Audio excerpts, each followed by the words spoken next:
Bienvenue au Conservatoire du Pays de Montbéliard.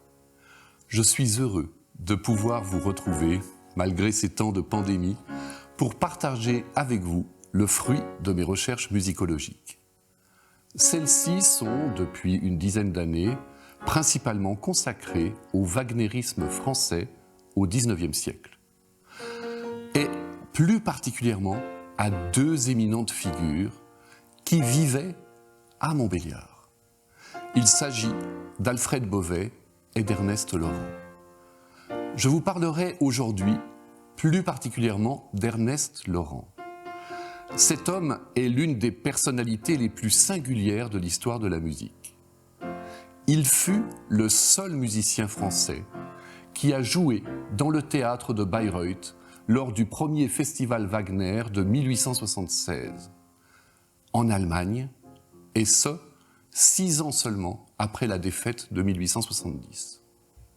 Il y tenait alors la partie de violoncelle. Mais 15 ans plus tard, il serait également le créateur en France du concerto d'Edvard Grieg dans un concert mémorable au Grand Théâtre de Bordeaux. Mais cette fois-ci, il tenait la partie de piano solo. Cet éminent musicien, brillant virtuose, jouant tout aussi bien du piano que du violoncelle, serait pourtant considéré de nos jours comme un amateur. En effet, il gagnait richement sa vie, non pas comme musicien, mais comme négociant en vin à Montbéliard. Je vous invite donc à découvrir le parcours de cet étonnant musicien.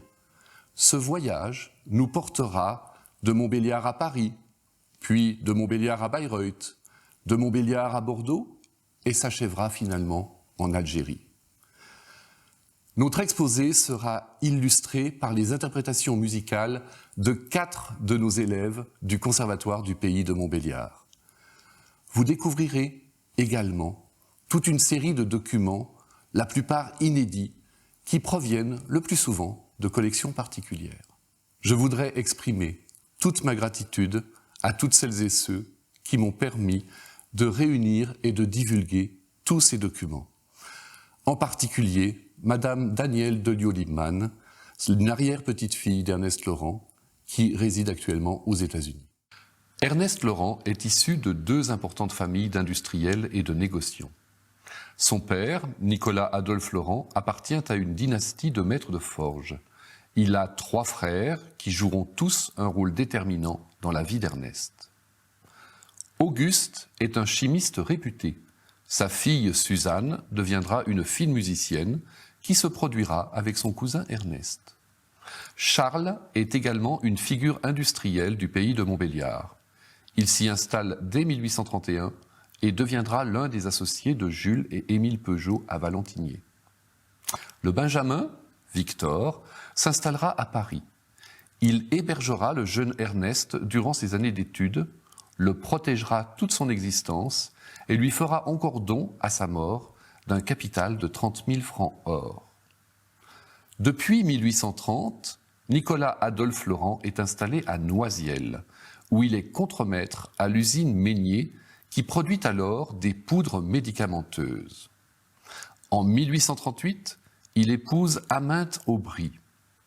Elle est la nièce du fondateur des usines de Noisiel. Celles-ci vont rapidement se développer. Elles deviendront bientôt célèbres dans le monde entier pour leur production de chocolat.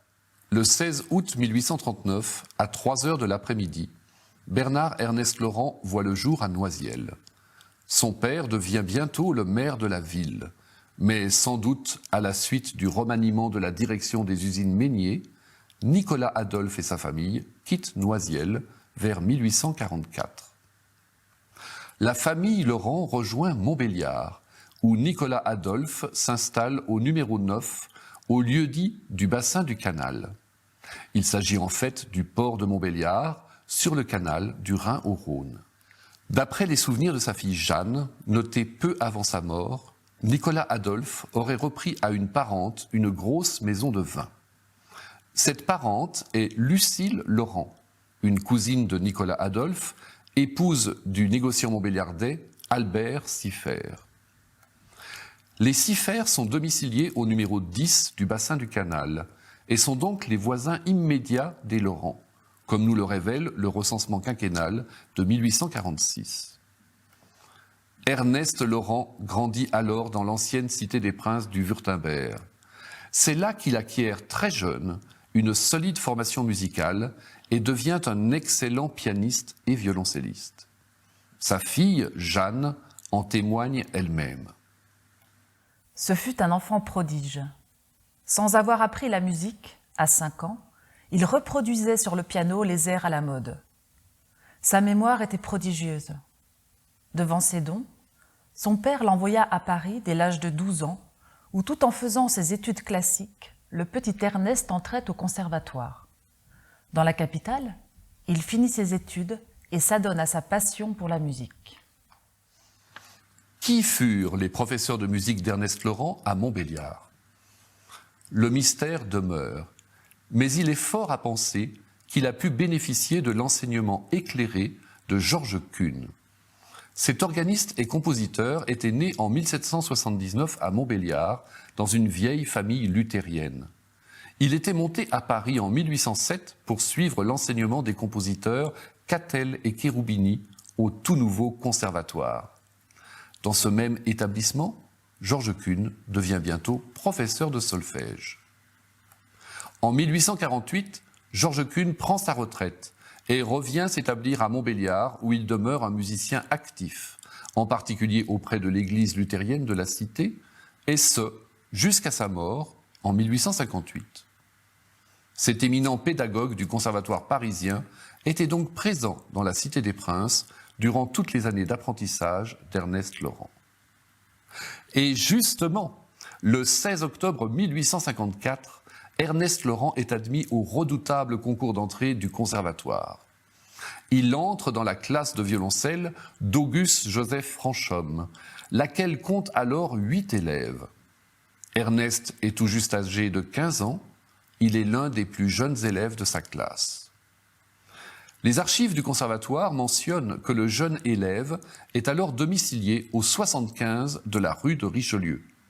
C'est l'adresse où vit et travaille son oncle, Victor Laurent. Après seulement 2 années d'études, Ernest Laurent obtient, au concours du mardi 29 juillet 1856, un premier accessit en exécutant le 8e concerto de Romberg. La famille Laurent a pieusement conservé la médaille qui fut alors délivrée à Ernest en récompense de ce premier accessit. Il l'a obtenue alors qu'il n'avait pas encore 17 ans. Pour illustrer les précoces talents de violoncelliste d'Ernest Laurent, je vous propose de découvrir une de nos jeunes violoncellistes montbéliardaises, Delia Afandi. Elle nous interprète l'Adagio et Allegro de Robert Schumann, accompagné au piano par un autre de nos élèves, Niels van Keulen.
Après son premier accessit, Ernest Laurent poursuit encore 3 années d'études au conservatoire avant d'obtenir, le jeudi 28 juillet 1859, un second prix. Il demeure encore 1 an à Paris avec l'espoir d'obtenir enfin la consécration du premier prix. Cet espoir sera déçu, mais l'année scolaire à venir lui offrira une autre révélation.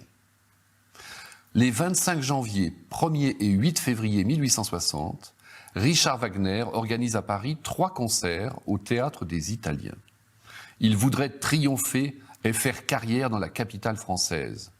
Il projette surtout de faire représenter à l'opéra son Tannhäuser. Comme il le confiera plus tard au compositeur Vincent d'Indy, c'est à l'occasion de ces 3 concerts qu'Ernest Laurent découvre le compositeur allemand. Était-ce comme spectateur du concert ou comme violoncelliste de l'orchestre ? Nul ne le sait aujourd'hui. Mais c'est à partir de cette époque qu'il se met à professer partout sa plus grande admiration pour le compositeur allemand.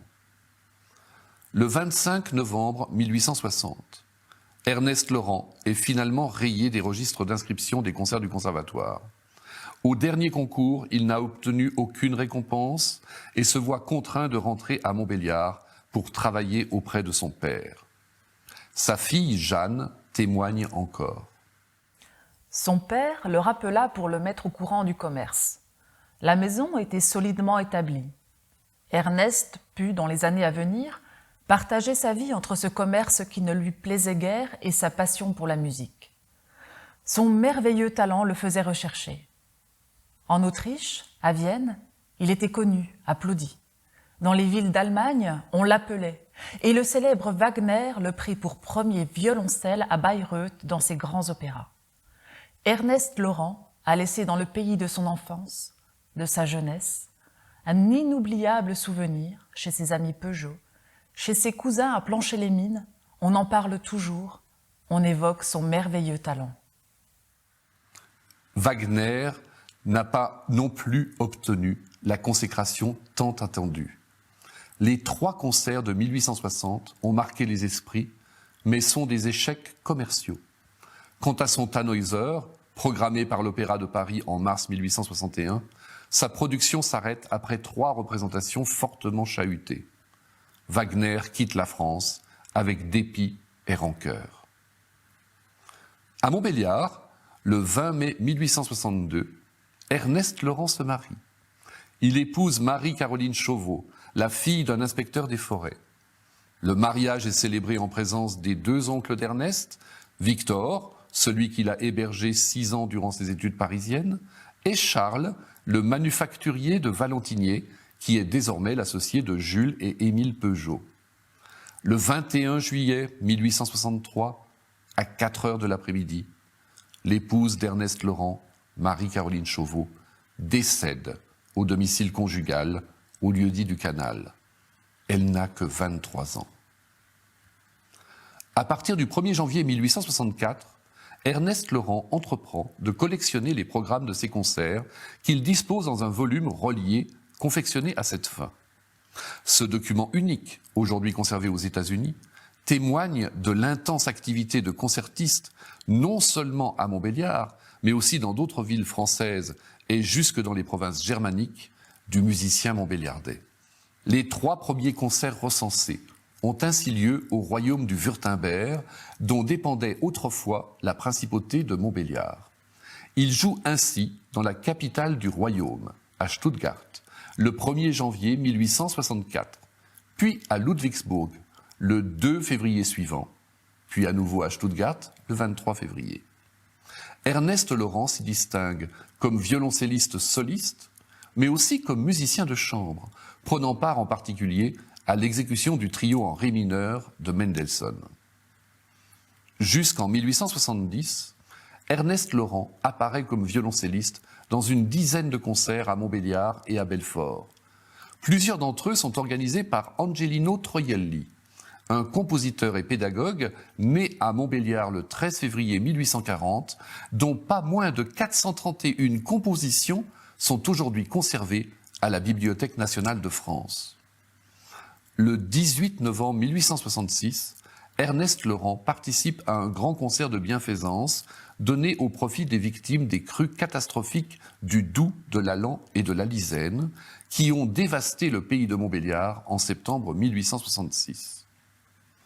Dans ces concerts, d'autres virtuoses se joignent à lui, comme Marguerite Caroline Aron Duperret. Cette pianiste, née à Paris en 1852, est issue d'une vieille famille montbéliardaise. Elle est surtout une concertiste renommée. Elle se produit souvent à la salle Pleyel ou avec l'orchestre Colonne à Paris. Elle vient également à Montbéliard se produire en concert avec Ernest Laurent, qui lui offre pour l'occasion l'une de ses premières compositions. Lors de ce concert, Schumann est encore au programme.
Le 21 avril 1869, Ernest Laurent épouse en secondes noces Marie-Anna Blache.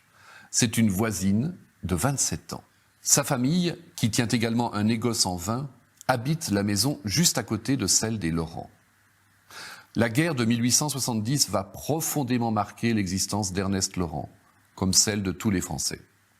La guerre est déclarée le 8 juillet 1870. La mère d'Ernest tient jour après jour un journal de guerre. Elle nous y apprend qu'à la déclaration de la guerre, Ernest est au bain en Suisse. Il n'en revient que le 11 août, alors que les troupes prussiennes avancent vers Montbéliard. 2 semaines plus tard, le 30 août 1870, le premier enfant d'Ernest voit le jour à Chalon-sur-Saône. Sa femme, Anna, était allée trouver refuge auprès de la famille maternelle. L'enfant est une fille prénommée Mathilde Jeanne. Alors que les Prussiens s'approchent de Montbéliard, le 8 octobre 1870, le père d'Ernest Laurent, Nicolas Adolphe, décède des suites d'une attaque d'apoplexie. Ernest lui succède et prend la direction du négoce familial en pleine tourmente guerrière. 1 an plus tard, le 12 décembre 1871, une deuxième fille voit le jour au lieu dit du bassin du Canal. Elle est prénommée Danielle. Puis, 2 ans plus tard, naît une troisième fille, Suzanne Angèle, également à Montbéliard. Dès la fin de la guerre, et quoique désormais négociant en titre, Ernest Laurent reprend avec intensité ses activités de concertiste. Il se produira à Montbéliard, à Belfort et jusqu'à Montpellier. Plus remarquable encore, malgré la défaite de 1870, il continue à jouer de manière presque militante de la musique allemande et invite même de jeunes virtuoses allemands comme le violoniste Adolf Stille. La vie d'Ernest Laurent prend un nouveau tour en 1876. Il rejoint Richard Wagner en Allemagne pour prendre part à l'inauguration du festival et du nouveau théâtre que le compositeur a fait construire à grands frais à Bayreuth, le Festspieltheater. Cette folle entreprise a été financée avec l'aide du roi Louis II de Bavière, mais aussi de nombreux mécènes, parmi lesquels un riche industriel du pays de Montbéliard, Alfred Bovet, époux neuchâtelois de Berthe Peugeot, alors associé gérant des usines Peugeot Frères à Valentinier. Pour l'inauguration de son théâtre, Wagner va produire une nouvelle œuvre d'une ampleur révolutionnaire, un festival scénique en 4 soirées. Ce sera l'Anneau du Nibelung, une vaste tétralogie qui fait se succéder 4 opéras d'un genre, d'un style et d'une difficulté technique sans précédent. L'Or du Rhin, la Valkyrie, Siegfried et le Crépuscule des dieux. Toute l'avant-garde artistique européenne accourt pour assister à l'événement. L'orchestre réunit, autour du chef Hans Richter, l'élite des instrumentistes allemands et autrichiens. Les meilleurs musiciens des orchestres de Vienne, Munich, Meiningen et Berlin sont ainsi présents dans cette fosse profonde et couverte, surnommée l'abîme mystique. Un seul Français est au milieu d'eux. C'est notre négociant en vin de Montbéliard, Ernest Laurent. Sur ce portrait photographique de groupe réalisé pour l'occasion, chaque instrumentiste fait l'objet d'une vignette avec son nom et sa ville de résidence. Ils sont placés autour de leur chef, Hans Richter. Apparaît également la photographie de Ernest Laurent, sous-titrée « Laurent Montbéliard ». Nous pouvons aisément reconstituer le calendrier de travail d'Ernest Laurent de juin à septembre 1876. Les répétitions de l'orchestre du festival ont débuté au matin du 3 juin, sous la direction de Hans Richter, avec une première lecture en pupitre séparé de l'Or du Rhin. De 9h à 11h pour les vents, puis de 11h à 13h pour les cordes. Le premier cycle de répétition s'est poursuivi jusqu'au 12 juillet. Puis, du 14 au 26 juillet, l'intégralité des 4 opéras du Ring fut travaillée, l'orchestre jouant avec les chanteurs sur scène. Chaque jour, Un acte entier était répété. Puis vinrent les répétitions scéniques complètes, avec mise en scène, décors et costumes. Les répétitions générales, ouvertes au public, commencèrent le 6 août. Elles s'achevèrent le 9. Après plus de 2 mois de répétition, le 13 août, le rideau se levait sur la première de l'Or du Rhin. 3 représentations intégrales de la tétralogie eurent alors lieu, du 13 au 16, du 20 au 23 et du 27 au 30 août. Chacun de ces 3 cycles commençant un dimanche et se terminant un mercredi, séparés du suivant par 3 jours de repos. Le compositeur Vincent d'Indy compte avec Alfred Bovet parmi les rares Français venus pour l'inauguration. Il ne faut pas oublier que le traumatisme de la défaite de 1870 est encore vif dans notre pays. Le compositeur d'Indy note dans son journal le 29 août 1876. Le critique musical Benedictus nous a montré un violoncelliste, M. Ernest Laurent, qui est marchand de vin de Bourgogne à Montbéliard et qui a tout quitté, pays, famille et commerce, pour se mettre à la disposition de Wagner, pour lequel il professait la plus grande admiration depuis les concerts des Italiens de Paris. Quelques jours plus tard, il ajoute: J'ai fait connaissance avec un violoncelle de l'orchestre, un monsieur Ernest Laurent, marchand de vin en gros à Montbéliard. Il a été tellement enthousiasmé en lisant les partitions qu'il a quitté son commerce pour venir offrir à Wagner son concours comme violoncelliste pour toutes les répétitions et les représentations. Or, les répétitions ont duré 3 mois et il n'a pas voulu être payé.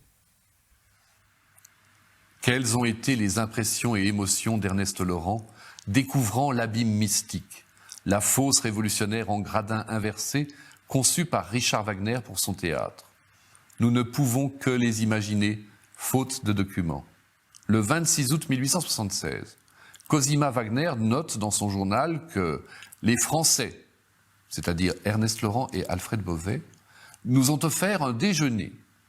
Cette assertion témoigne que Bovet et Laurent étaient étroitement liés par leur fervente passion wagnérienne, mais aussi par leur commune origine, du pays de Montbéliard.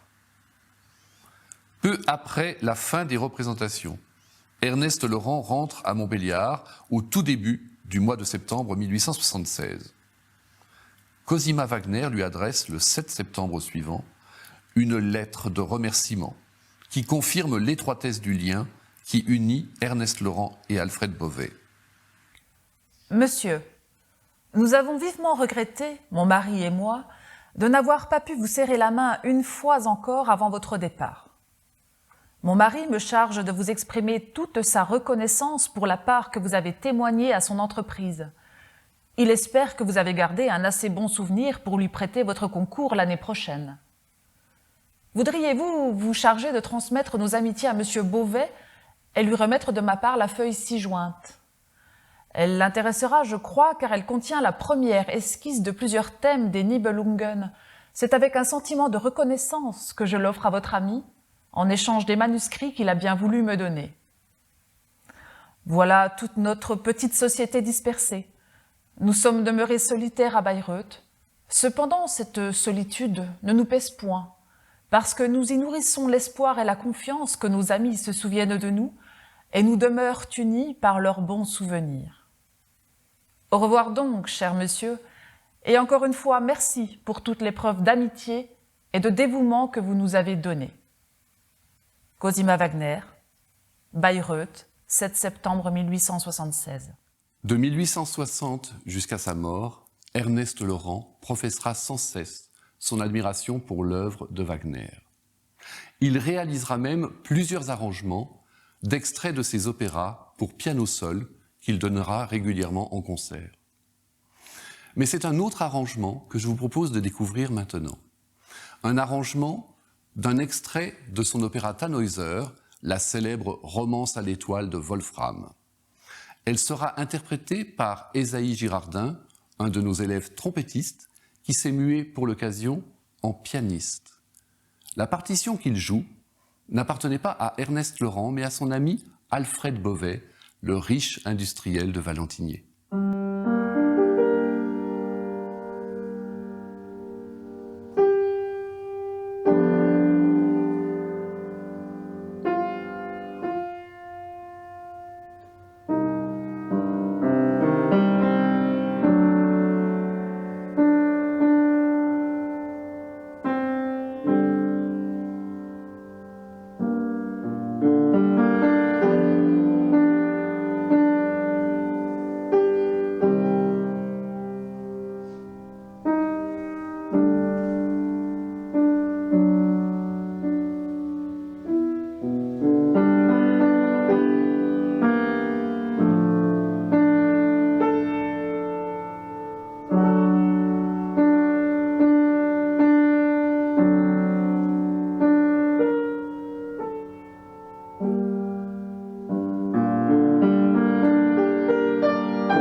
Après ces 4 mois passés à Bayreuth, Ernest Laurent reprend la direction de son négoce, qui est de plus en plus florissant.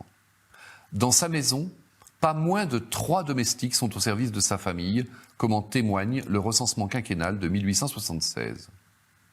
Mais il redouble également d'activités musicales. Entre 1877 et 1881, pas moins de 17 concerts sont référencés dans son album de programme. Hélas, contrairement à ce qu'espérait Cosima dans sa lettre, il ne pourra pas retourner à Bayreuth l'été suivant. Le premier festival a laissé un déficit évalué à 150 000 marks que Wagner mettra 6 ans à solder. Le prochain festival n'aura lieu qu'en 1882. Alors, Ernest décide d'organiser, durant l'été 1877, pas moins de 6 séances de musique classique, dont le bénéfice sera versé dans la caisse du bureau de bienfaisance. Ces concerts sont donnés au théâtre de Montbéliard avec le concours de différents artistes. Ernest Laurent révèle alors toute l'étendue de ses talents musicaux. Le violoncelliste se fait entendre comme soliste, mais il réunit aussi, à plusieurs reprises, un quatuor à cordes autour de lui. Il se produit également comme pianiste, exécutant les œuvres les plus difficiles de Brahms et de Liszt. Il se fait également accompagnateur. Un de ses comparses les plus habituels, depuis 1868, est un brillant violoniste allemand, Adolf Stiele. Né à Francfort en 1850, Stiele a été l'élève de Vieuxtemps et surtout de l'illustre Joachim à Berlin. Membre du célèbre Quatuor Allard de Paris, il se fixera à Mulhouse, désormais ville allemande, en 1876. Avec Laurent, à Montbéliard, Stiele exécutera ainsi le concerto pour violon de Max Bruch, quelques mois seulement après que son maître Joachim l'a créé à Berlin. Un autre musicien d'exception apparaît régulièrement dans ses programmes, le Bâlois Hans Huber. De ce compositeur prolixe, son contemporain Hugo Riemann dira: Son talent sain et robuste n'est pas sans analogie avec celui de Schumann et celui de Brahms. Cependant, l'influence de Wagner et de Liszt ne saurait être niée dans la plupart de ses œuvres. Par l'entremise de Stiele, Ernest Laurent passera plusieurs fois la frontière pour aller se produire en Alsace, à Mulhouse et à Guebwiller en particulier. Là encore, on ne peut qu'être stupéfait par la hardiesse du musicien, qui n'hésite pas à jouer en terre allemande malgré le traumatisme de la défaite et l'atmosphère revancharde qui prévaut alors en France. Le 16 octobre 1881, Ernest Laurent donne son dernier concert à Montbéliard. Une nouvelle page de sa vie s'apprête à être écrite, celle d'un pianiste virtuose acclamé à Bordeaux. Pour évoquer la remarquable collaboration d'Ernest Laurent avec le violoniste allemand Adolf Stiele, je vous propose de découvrir une jeune violoniste du Conservatoire de Montbéliard. Solène Jauget va vous interpréter, accompagnée de Niels van Keulen, un extrait d'une sonate de Beethoven.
Ernest Laurent et sa famille s'installent à Bordeaux.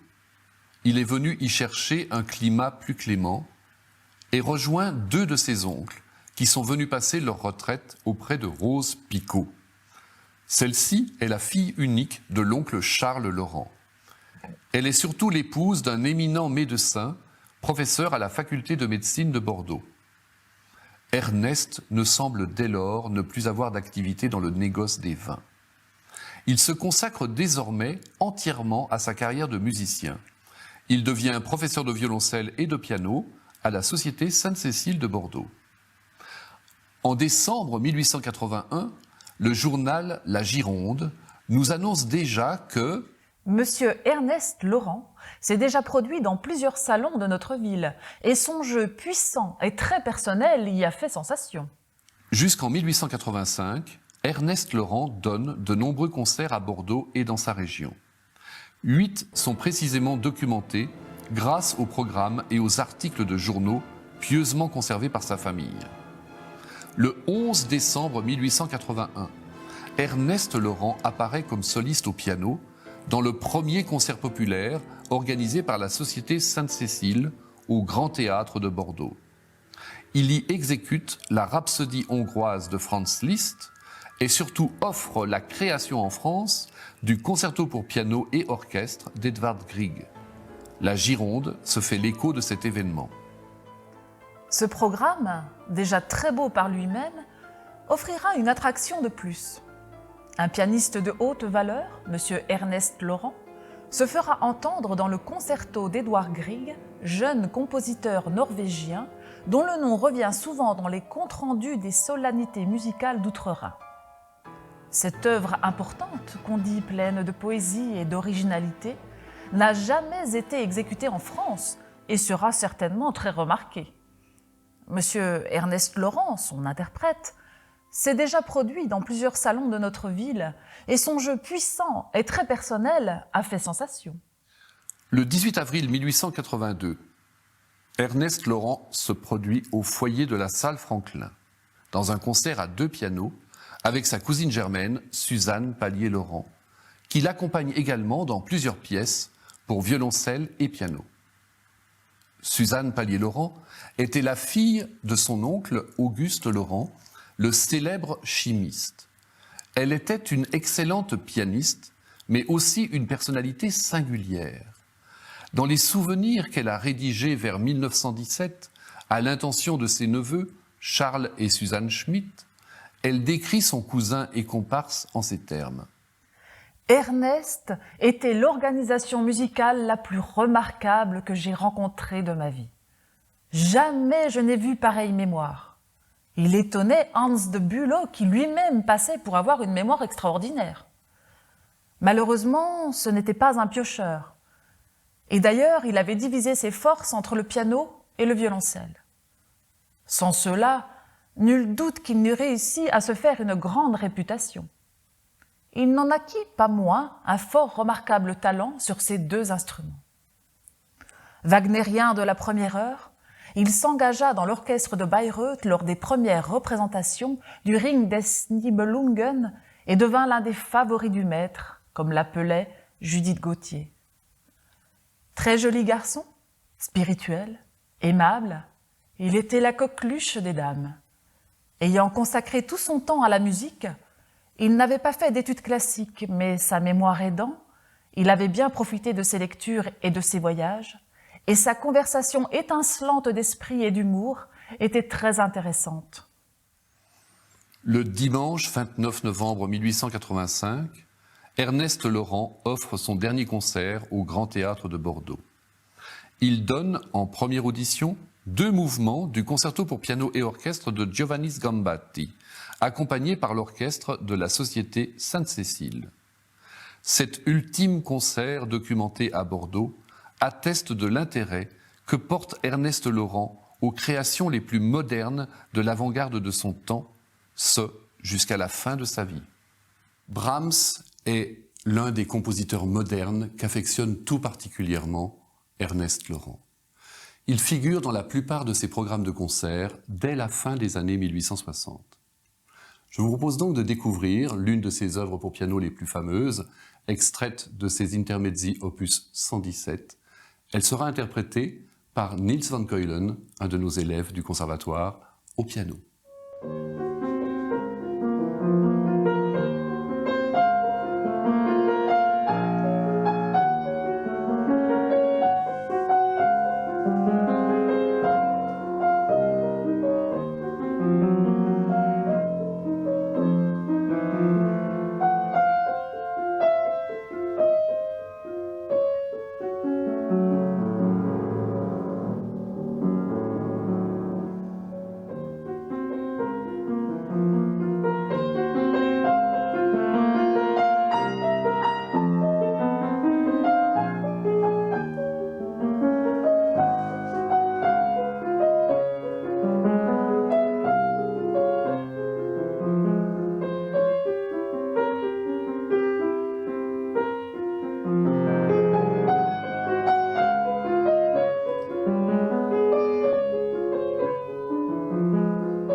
Ernest Laurent ne reste pas plus de 5 ans à Bordeaux. Une dernière page de son existence reste à écrire de l'autre côté de la Méditerranée, en Algérie. Les premiers documents administratifs concernant cette installation nous apprennent qu'il est désormais à Mustapha, dans les hauteurs d'Alger. Cette commune résidentielle était particulièrement appréciée des notables français venus chercher la douceur du climat méditerranéen. C'est d'ailleurs à Mustapha que la mère d'Ernest Laurent rend son dernier soupir le 7 août 1888. La famille est alors domiciliée au 62 de la rue Michelet, à Mustapha. Sur l'acte de décès d'Aminte, Ernest Laurent est désigné comme professeur de musique. Plus tard, la famille Laurent paraîtra domiciliée à Birmandreis, une ville nouvelle créée par arrêté préfectoral en 1869 et aujourd'hui rebaptisée Bir Mourad Raïs. Jeanne Laurent, dans les notes de souvenirs qu'ont conservé ses descendants, précise les raisons et circonstances du départ de sa famille vers l'Algérie. À Bordeaux, mon père souffrait de névralgie et le climat humide de l'Ouest ne lui convenait pas. Ayant fait un premier voyage en Algérie, il fut séduit par le pays et décida de s'y installer définitivement. Il est parti avec sa mère, son épouse et ses 3 filles. Il avait acheté une villa sur les hauteurs d'Alger qu'on appela la Villa Laurent dans un beau site, dépendant de la commune de Birmandreis, entouré d'un jardin d'orangers, de citronniers, de grenadiers. Se voyait une maison blanche ornée de mosaïques. Notre famille fut tout de suite accueillie à Alger dans une société brillante, consuls de tous les pays, hauts fonctionnaires, armés de terre et de mer, le gouverneur et sa maison militaire. Les fêtes se succédaient tout l'hiver, la plus magnifique étant le bal du gouverneur au palais d'hiver. À Alger, Ernest Laurent continue ses activités de musicien. Il donne des leçons, quelques concerts et côtoie en particulier Camille Saint-Saëns, qui séjourne lui aussi en Algérie à plusieurs reprises. Le 17 janvier 1900, la deuxième fille d'Ernest Laurent, Danielle, épouse Élie Cornu, un industriel originaire d'Ardèche. Sur l'acte de mariage, Ernest Laurent est alors qualifié de propriétaire résidant à Birmandreis. La trajectoire singulière d'Ernest Laurent touche à son terme le 12 avril 1902. Il décède à 6 heures du matin à Birmandreis. Il est alors âgé de 63 ans. L'acte de décès le qualifie de rentier et non plus de propriétaire ou de professeur de musique. Notre périple historique et musical vient de s'achever de l'autre côté de la Méditerranée, en Algérie. Et nous voici de retour dans le pays de Montbéliard. Mes recherches sont loin d'être achevées. De nombreuses zones d'ombre demeurent à éclaircir. J'espère ainsi avoir prochainement l'occasion de venir vous retrouver pour vous présenter la suite de mes travaux et vous parler en particulier de l'autre éminent wagnérien du pays de Montbéliard, Alfred Bovet. Je vous remercie pour votre attention et vous dis à très bientôt.